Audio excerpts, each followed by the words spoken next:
থেকে এই দিকে দেওয়া হবে না, অন্য দিক দিয়ে কনভার্ট করেছে।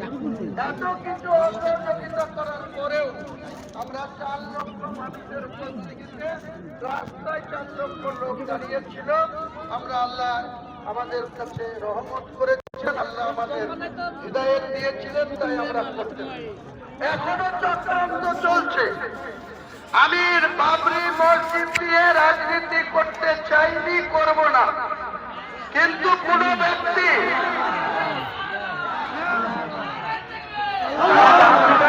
আমাদের যে তিনারা এটা নিয়ে রাজনীতি করব, আমি প্রস্তুত আছি তাদের মোকাবেলা করার জন্য। আমি তাই মুসলমান ভাইদের বলেছি, 34 বছরের একটা সরকারকে মুসলমানরা ভোট দিয়ে নির্বাচিত করেছিল। 14 বছরের একটা সরকারকে মুসলমানরা ভোট দিয়ে নির্বাচিত রেখেছে। সেই সরকারের আধিকারিকরা, সেই সরকারের অ্যাডভোকেট জেনারেল মসজিদ করতে বাধা দেবে, আপনারা আবার সেই সরকারকে ভোট দেবেন? আবার সেই সরকারকে আপনারা ভোট দেবেন? ভোটের পরে কিন্তু তারা যদি সরকারে আসে, বাবরি মসজিদ আমি ফেব্রুয়ারি মাসের 10 তারিখের মধ্যে প্ল্যান মাফিক ব্যাঙ্গালোর থেকে ইঞ্জিনিয়াররা সেই কাজ শুরু করবে। কিন্তু ভোটের টাইমে যদি আপনারা এই হুমায়ুন কবিরের পাশে না থাকেন, তাহলে কিন্তু এরা ক্ষমতায় আছে, আবার বাবরি মসজিদের কাজ কিন্তু যারা ধ্বংস করেছে তারা আবার এখানে ইট খুলতে আসবে, তারা আবার এখানে বন্ধ করার জন্য হাইকোর্টে স্টে করবে। আপনারা সেটা চান না প্রতিষ্ঠিত হতে চান? তাহলে আপনাদেরকে বাংলার মুসলমান 4,25,00,000 মুসলমান আছে বাংলায়, গোটা পশ্চিম বাংলায় আজকের দিনে 2,82,00,000 ভোটার আছে, 2,82,00,000। তার মধ্যে 58 লক্ষ ভোটার ডেল ভোটার, ডবল নামের ভোটার বাদ গিয়েছে, এসআইআর বাদ গিয়েছে। 1 মাস ব্যাপী 6 নম্বর ব্লক করে 18 বছর পূর্ণ হবে। আবার দেখবেন আরো 3 লাখ ভোটার বাংলায় তৈরি হয়ে যাবে, নাম এসে যাবে।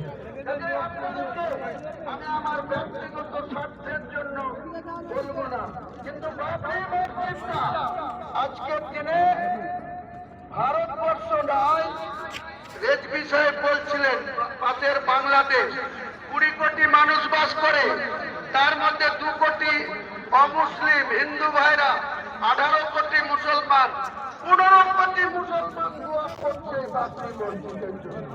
15 কোটি মুসলমান, আর ভারতবর্ষের 34 কোটি মানুষের ভিতরে 4 কোটি বাদ দিলে তারা আজকে সমালোচনা করছে।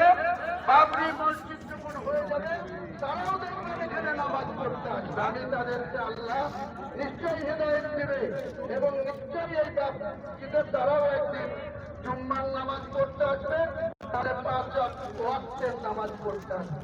এটাই আমার বলা।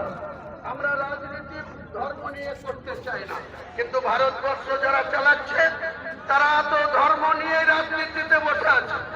রাম মন্দির করার সময় তারা টিকিট তুলেনি।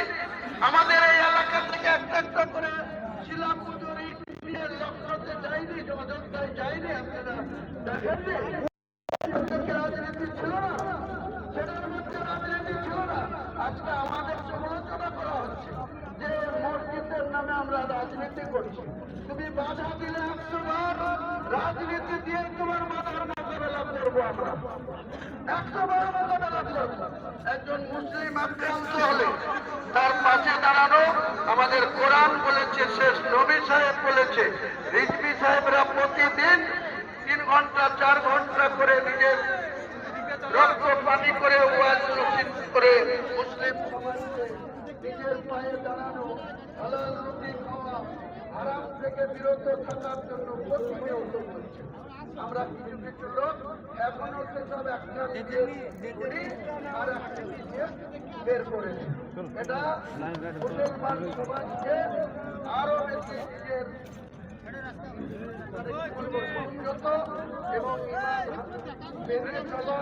ইমান মেনে চলা, কোরআনকে সম্মান করা, এটা প্রত্যেক মুসলমানের পৌঁছাতে পারবেন বা আপনার আগে তো কত লোক। তাই আমি বেশি কিছু বলবো না, শুধু আজকের এই জুম্মার নামাজ সুস্থভাবে যাতে হয়।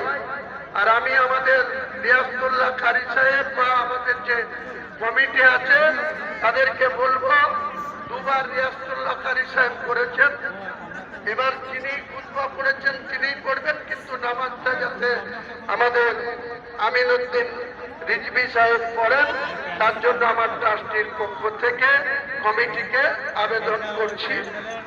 নিশ্চয়ই টাইম হলে আমাদের আজানও হবে, আমাদের জুম্মার নামাজও শুরু হবে।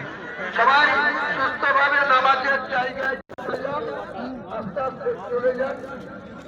12টা 11:48 বাজছে, যখনই 12টা পরেই আজানের টাইম হবে, আজান হয়ে যাবে এবং নিশ্চয়ই ইনশাআল্লাহ আমরা মুসলিমদের আদব কায়দা এবং নবী সাহেবের সুন্নত মেনে কোরআন হাদিস মুসলমান আমরা যেন সবাই কবরে যাওয়ার কথা ভাবি, কবরের আজাদ থেকে মুক্তি কিভাবে পাবো এবং কিভাবে আমরা জান্নাতবাসী